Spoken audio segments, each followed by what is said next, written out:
አዲስ አድርገኝ ዛሬም አሮጌ ነኝ ቃልና ተግባሬ አንስማማም ያለኝ። የእግዚአብሔር ሰላምታ ይለውላችሁ ድረስ እንዴት ናችሁት ወንድሞቼ? እኔ በጣም ደህና ነኝ። እግዚአብሔር የተመሰገነ ይሁን። የቅድስት ድንግል ማርያም ልጅ እንግዲህ ወደ 6ኛ ቀኑ እየሄደ ባለው የእስራኤል አሜሪካና ኢራን ጦርነት ብዙ ነገሮች አሁንም እየተሰሙ ነው ያሉት። እንደምታውቁት ባለፉት ቀናት ላይ ከዚህ ጦርነት ጀርባ ያለውና ይሄ ጦርነት ይዞት የሚመጣውን ኮንሲኩዌንስ መዘዝ ወይንም በዚህ ጦርነት ውስጥ እነማን እንደሚጠቀሙ ምንስ እያመጡብን እንደሆነ በመጽሐፍ ቅዱስ አስደግፈን አይተናል። ዛሬም ማየታችንን እንቀጥላለን። እንደተለመደው አፕዴት አረጋቸዋለሁ በዚህ ጦርነት ላይ ያለውን አዳዲስ መረጃ ማለት ነው። እንግዲህ እስራኤልና ኢራን አሁንም አዳዲስ ሚሳኤሎችን ላውንች እያደረጉ ነው። እስራኤልም ቴሄራንን እያጠቃች ነው።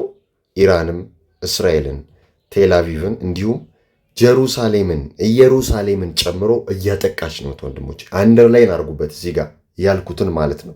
ምክንያቱም ጀሩሳሌም ውስጥ ምንም አይነት የጦር ቤዝ የለም፣ ግን የኢራን ሚሳኤሎች ወደዛ እየተወረወሩ ነው። ትሰሙታላችሁ። በኋላ ላይ አብራችሁን ቆዩ ከምን ጋር እንደሚገናኝ ይሄ ነገር ማለት ነውና እንግዲህ እስራኤል ቴሄራንን እንዲሁም ሌባንን ቤይሩትን እያወደመች ነው ያለችው፣ እየቀጠቀጠች ነው ያለችው እንደ ጉድ ማለት ነውና ኢራንም ያዋዛ አይደለችም። በካውንተር አታክ የአሜሪካ የጦር ቤዞችን አረብ ሀገራት ላይ የሚገኙትን ገልፍ ካንትሪስ የሚባሉትን እየደበደበች ነው እንደ ጉድ ማለት ነው። የዩኬ ፍላይትም ዜጎቿን የማስወጣት ፍላይት ዲላይድ እንደሆነ ነው የተነገረው። እንዲሁም ደግሞ የአሜሪካ ላው ሜከርሶች በትራምፕ ላይ ተነስተዋል። የህግ አውጪዎቹ ማለት ነው። ዶናልድ ትራምፕ በኢራን ውስጥ ተጨማሪ ወታደራዊ እርምጃ ማዘዝ እንዳይችል የሚገድብ ነገር ነው እንግዲህ ያቀረቡት። የሟቾች ቁጥር ከ1000 በላይ እንደሆነ ነው የተነገረው ማለት ነው። በጣም ነው የሚያሳዝነው። ለሞቱት ነፍስ ይማር ማለት ፈልጋለሁ። የ2 ሚሊዮን ብር ቅናሽ ሊጠናቀቅ 10 ቀናትና 20 ደንበኞችን ብቻ እየጠበቅን ነው። በገርጂ ኢምፔሪያል ግንባታቸው 85% የደረሱ የተናጠል ካርታ ያላቸው ከባለ 2 እስከ ባለ 4 መኝታ ቤቶችን ባለ 2 መኝታ 115 ካሬ፣ ባለ 3 መኝታ 170 ካሬ እንዲሁም ባለ 4 መኝታ 212 ካሬ በ25% ቅድመ ክፍያ ብቻ ቀሪውን እየኖሩበት በአንድ ዓመት ከ6 ወር ውስጥ መክፈል የሚችሉበትን አከፋፈል አመቻችተን እየጠበቅኑት ነው። ምን ይሄ ብቻ ሙሉ ለሙሉ ጥንቅቅ ብለው ያለቁ የንግድ ሱቆችን ከ2 ሚሊዮን ብር ጀምሮ በ50% ቅድመ ክፍያ ብቻ በልዩነት ለ20 ደንበኞቻችን ታላቅ ቅናሽና በቤተሰብ አሊያም በቡድን ሆኖ ለሚገዙ ደንበኞቻችን ልዩ የቤተሰብ ቅናሽ አቅርበናል። ፈጥነው ይመዝገቡና ከ20ዎቹ አንዱ ይሁኑ። ታዲያ ምን ይጠብቃሉ? አሁኑኑ በ0975 82 38 17 ላይ ይደውሉ።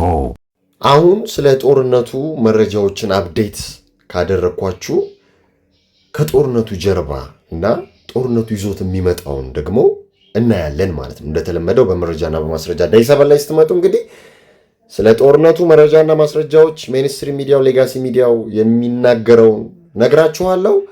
ከሜንስትሪም ሚዲያውና ሌጋሲ ሚዲያው ጀርባ ሜንስትሪም ሚዲያውና ሌጋሲ ሚዲያው ማይነግራችሁን ደግሞ እነግራችኋለሁ በመረጃና በማስረጃ ማለት ነው። ስለዚህ አሁን ሚድል ኢስቱ የገባበት ኬዎስ፣ ሜስ፣ ውጥንቅጥ፣ ክራይሲስ፣ ችግር ከየት ነው የተነሳው የሚለውን በስፒሪቹዋል ቪው በስፒሪቹዋል አንግል እናየዋለን። ከዓለማዊውም አንግል አንድ ላይ አድርገን እንደተለመደው ማለት ነው።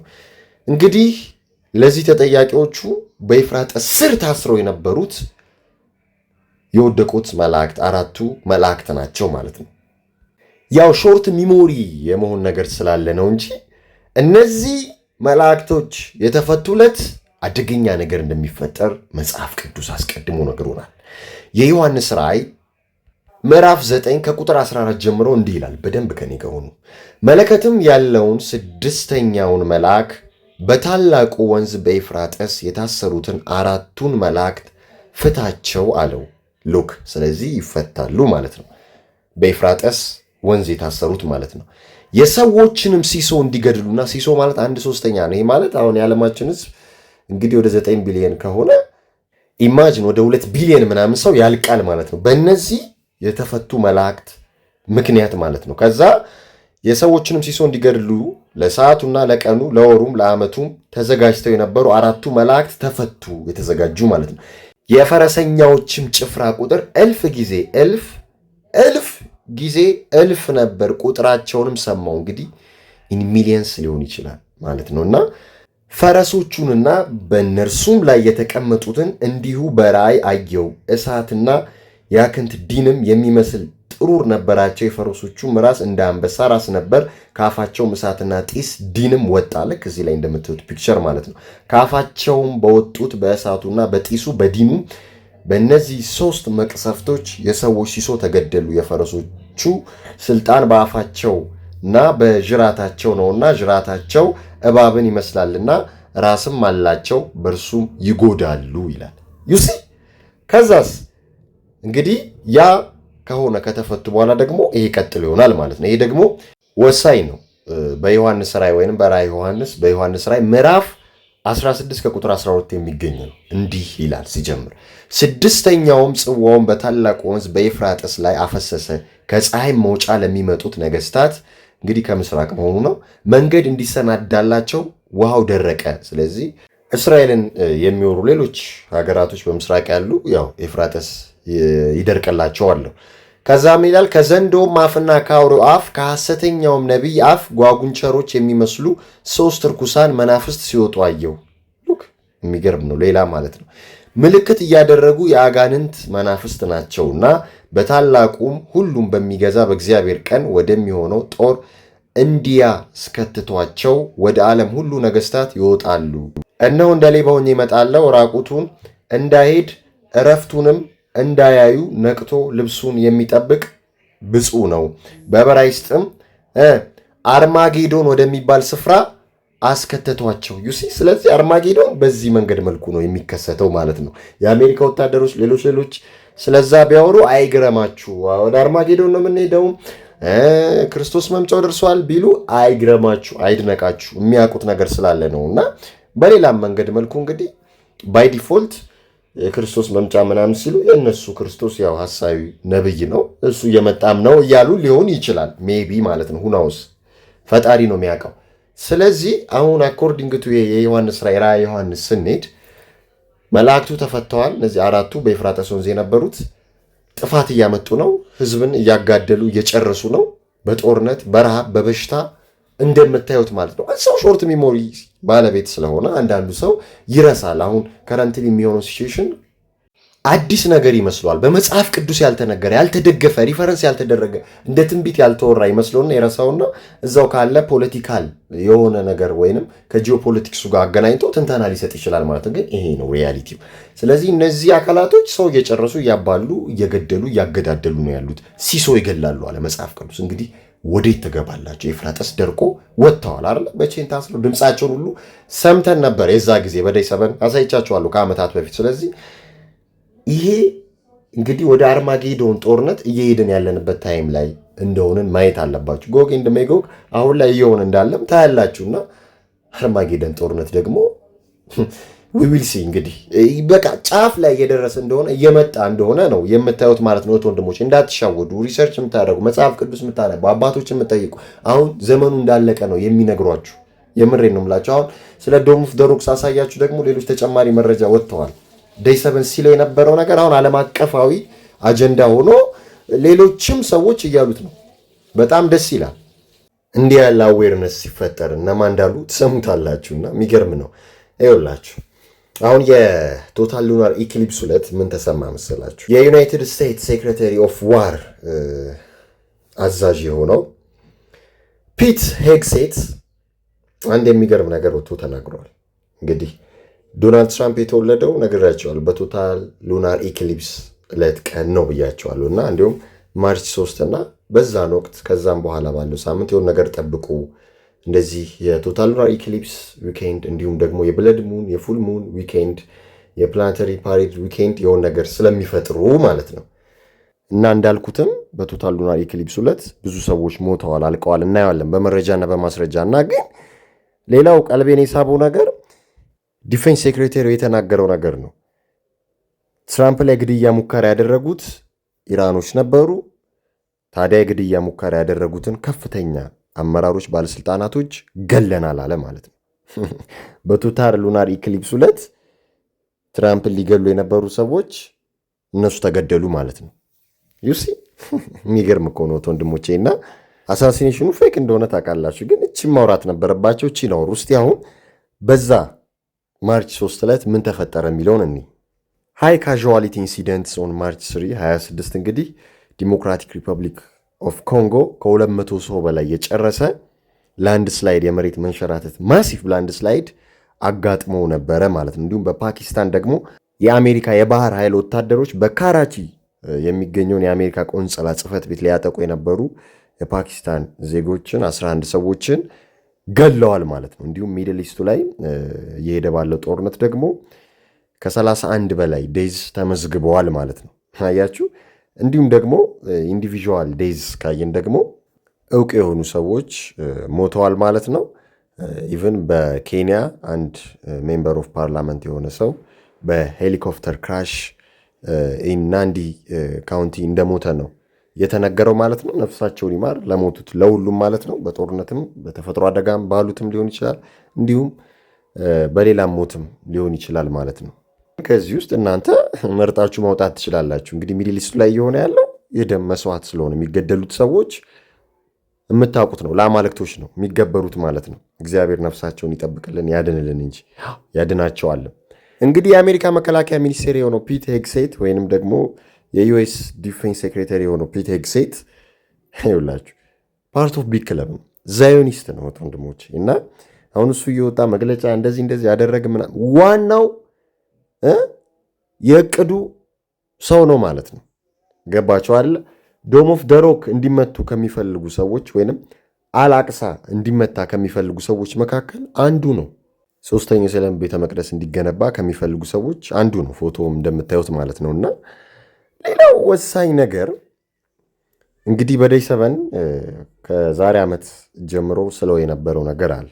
ዶም ኦፍ ደሮክ ላይ አይኖች ሁሉ አልአቅሳ ሞስክ ወይም መስጂድ ላይ ይሁኑ። ኦል ኤያስ ኦን ዶም ኦፍ ደሮክ ኦል ኤያስ ኦን አልአቅሳ መስጂድ ሞስክ እያልኩ ነበረ። ምክንያቱም በዚህ ጦርነቱ ውስጥ ኢራን መታች ብለው ሶስተኛ የሰለም ቤተ መቅደስ እንደሚገነቡ እየተናገርኩ ነበር። ታዲያ ይሄን ያልኩት ነገር አሁን ዓለም አቀፋዊ የሆነ ነው ማለት ነው። ትላልቅ ሰዎች ወጥተው እየተናገሩ ነው። ትላንትም እንዳሳየዋችሁ አንድ የእስራኤል ራባይ የሆኑ ዮሴፍ የተባሉ ሰው ወጥተው እዛ የእስራኤል ሰው እኮ ናቸው። ኢራን ሚሳይሉን ስትወረውር ዶም ኦፍ ደሮክን ከመታች አልአቅሳ መስጂድን ከመታች ሶስተኛ የሰለም ቤተ መቅደስ ይሰራል ማለት ነው ብለው ተናግረው ነበረ። ከዚህ በፊት እሱን አሳይቻችሁ ነበር። አሁን ደግሞ በትላንትናው ዕለት ይሄንኑ ነገር አንድ ሰው ብሎታል። ታከር ካርልሰን ብዙዎቻችሁ ታውቁታላችሁ። ከኢራን የሚመጡት ሚሳይሎች ወይም ድሮኖች በአጋጣሚ ዶም ኦፍ ደሮክን ሊመቱ ይችላሉ፣ ፎልስ ፍላግ ነው ብሎ ነው የተናገረው እሱ ማለት ነው። ግልጽ ነው ፎልስ ፍላግም እንደሚሆን። ከዛ ኢራን ላይ ሊያሳበቡ ይችላሉ ብሎ ተናግሯል ማለት ነው። እና ይሄ ወደ አደገኛ ሪሊጂየስ ዋር ያመራናል። እንዲሁም የእሱን ቃል ልጠቀመውና ግሎባል ሪሊጂየስ ዋር ወይንም ግሎባል ክራይሲስ ነው ያለው ማለት ነው። የሚገርም ነው። እና ይህ ሰውዬ እንግዲህ ሀፋፍ ነው፣ ደብል ኤጀንት ነው እንደምታውቁት ማለት ነው። ስለዚህ እሱ ፕላንዳቸውን እየነገረን ነው ማለት ነው በፕሪዳክቲቭ ፕሮግራሚንግ። ግን እኔ ቀድሜ ነግሬያችሁ ነበር አይደለ እንዴ ወንድሞች? አሁን ኦል ኦፍ ደ ሰደን ወጥቶ እንዲህ ያለ እንጂ አይደለ እንዴ ታከር ካርልሰን። የሚገርም እኮ ነው። እና ስለዚህ ስለ ፎልስ ፍላግ ሴናሪዮ ነው የሚያወራው ማለት ነው። እስቲ ሰምተ ነው እንመለስ። Iran is sending drones and missiles into Israel right now, mostly into Tel Aviv. Is it beyond imagination that in the fog of war, maybe one of those missiles hits the Dome of the Rock, or we're told that it did? All of a sudden, the Al-Aqsa complex is just vaporized. ያው ዛዮኒስቶቹ ካባሊስቶቹ አይሁዶቹ ይህን ትራንስፎርሜሽን ነው የሚፈልጉት። አያችሁ አላስካ ሞስክ ወይም ዶም ኦፍ ዘ ሮክ ጠፍቶ ሶስተኛ የሰለም ቤተ መቅደስ እንዲገነባ ነው የሚፈልጉት ማለት ነው። እና እሱም ያንን ነው ያለው። እኔ ያልኩትን የደገመው። አሁን ቀጥሎ የሚናገረውን ደግሞ በደንብ ስሙልኝ፣ ወሳኝ ፖይንት ስለሆነ ማለት ነው። And what happens then? Global religious war. Talk about high stakes. You thought nukes were high stakes. You see? ግሎባል ሪሊጂየስ ዋር። ይህን ነገር ቀድሜ ያልነገርኳችሁን በዴይ 7 አልበርት ፓይክ የፍሪሜሰንስ አባት 33ኛ ዲግሪ ላይ የደረሰ ይሄ ዲያብሎሳዊ ሶስተኛ የዓለም ጦርነት ተርድ ወርልድ ዋር የሚሆነው በዛዮኒስቶችና በሊደርስ ኦፍ ኢስላሚክ ወርልድ ነው ብሎ ተናግሯል። ከዚህ ውስጥ እኛ ዲቫይድ ኤንድ ኮንከርድን አጀንዳ ተጠቅመን የምናሳካውን ነገር እናሳካለን፣ የምናፈሰውን ደም እናፈሳለን ለአማልክቶቻችን ብሎ አልተናገረም ወይ? አያችሁ። አሁን እስቲ ሶሻል ሚዲያው ላይ ዩት በክርስቲያንና በሙስሊም እህት ወንድሞች ያለው ልዩነት። አሁን ክርስቲያን እህት ወንድሞቼ እስራኤል ነው የሚደግፉት፣ ሙስሊም እህት ወንድሞቼ ደግሞ ኢራንን ነው የሚደግፉት። ይህንን ይፈልጉታል። ዩሲ ህዝቡን ማባላት፣ ከዛ በዚህ ውስጥ ኬዎስ፣ ረብሻ፣ ብጥብጥ።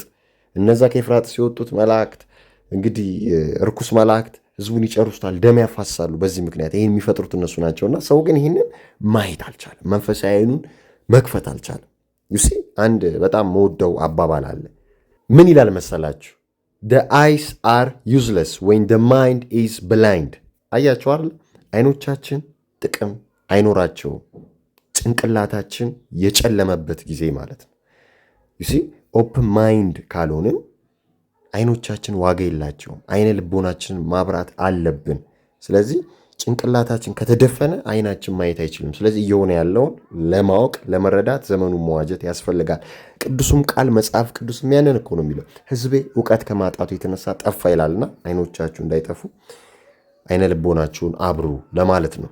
ይሄ ያው የኬጂ ስሪዎች በሽታ ነው። ያው የኬጂ ስሪ ምላቸው የምታውቋቸው ናቸው። ተኝተው መንቃት የማይፈልጉ ቢቀሰቀሱም የራሱ የዲያብሎስ ተከታዮች ሶሻል ሚዲያው ላይ የተበተኑ ናቸውና ለእነሱም ይሄ መልእክት ነው።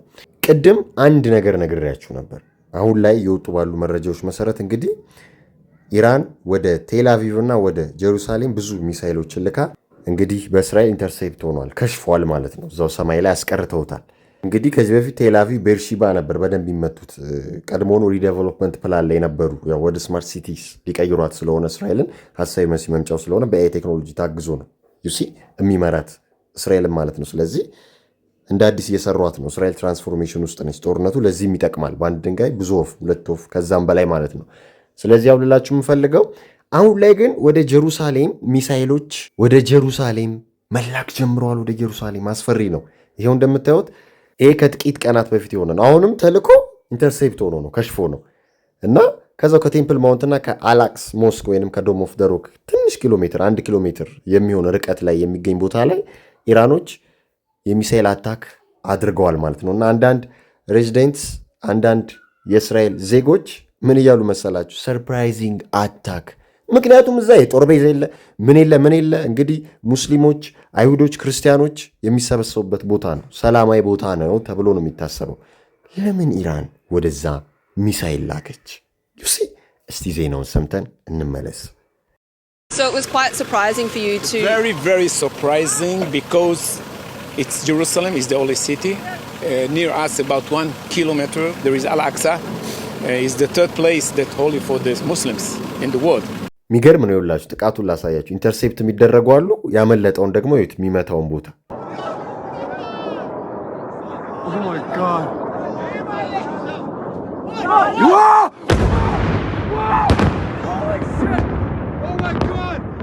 ዩሲ እንግዲህ ይሄ ሚሳይል ኢማጂን እዛ አላስክ ሞስክ ወይንም ዶም ኦፍ ደ ሮክ ላይ ቢወድቅ ብዙ ኢንተርሴፕት የሆኑ አሉ እንደምታዩት ሰማይ ላይ ማለት ነው። እንደ ድንገት የወረደው ነው እንግዲህ ሂት ያደረገው ማለት ነው። እና ከፍተኛ ጉዳት አድርሷል። ሰዎች ላይም የተወሰነ ኢንጁሪስ አድርሷል። ጉዳት ነው የተባለው። ይሄ ነው ለጀሩሳሌም ዜጎች ሰርፕራይዚንግ አታክ የተባለው ማለት ነው። እና እስቲ ስሙት ሰውየው ቀጥሎ ምን ብሎ እንደሚናገር። ትንሽ ስህተት አላስክ ሞስክን ሊመታ ይችላል፣ ዶም ኦፍ ደ ሮክን ሊመታ ይችላል ይላል ማለት ነው። እና ቀጥላ ጋዜጠኛዋ የምትለውንም አሰማኝ። Little mistake, not big mistake, and they killed it Al-Aqsa. Unusual to see Jerusalem targeted in conflict like this, and that is because it is a holy city for multiple religions, for the Jews, for the Muslims and the Christians. There aren't any air bases or airports here, and there's also quite a large Palestinian population. So seeing the fact that Jerusalem has been targeted shows just how much this war is escalating. ሰማችኋት አይደል ጋዜጠኛዋ? በቃ ምንም አይነት ኤርቤዝም ሪፖርትስም የለም እዛ አካባቢ። ሰላማዊ ዜጎች፣ ሰላማዊ ሰዎች ፓለስቲኖች ነው የሚኖሩት። እና ምን ታስበው ነው እዚህ ሰላማዊ ቦታ ላይ ኢራኖች ሚሳይል የሚተኩሱት ነው። ስለዚህ ኤስካሌቲንግ ያደርገዋል ዋሩ አያችሁ፣ ያባብሰዋል፣ ያስፋፋዋል። ይሄ ዶም ኦፍ ዘ ሮክ አላስክ ሞስክ የተመታ ታይም ግሎባል ሪሊጂየስ ዋር ይመጣል ማለት ነው። ዓለም አቀፍ የሃይማኖት ጦርነት ይከፈታል። ያ አይቆምም፣ አይበርድም። እነሱም የሚፈልጉት ይህንኑ ነውና ማለት ነው። እና የተፈቱትን መላእክት እነዛ ርኩሳን መላእክት በዚህን ወቅት ብዙ ደም ያፈሳሉ። ወደ አርማጌዶን ጦርነትም ሊያመራ የሚችልበት ትልቅ ነገር አለ ማለት ነው። እና የኢራንና የእስራኤል ጦርነት ሲፈጠር ይህንን መስጂድ አስቡት ለማለት ነው። ወንድሞች እንግዲህ በመረጃና በማስረጃ አይተናል። ትንቢቱ ሊፈጸም ግድ ነው። ቃሉ አያልፍም። ያንን ነው እያየን ያለ ነው። አስደግፈን በመረጃና በማስረጃ ፈጣሪ ከዲያብሎስና ከዲያብሎስ ራስ ፈጻሚዎች ይጠብቀን። ሰላም ለእናንተ ይሁን። አበቃን።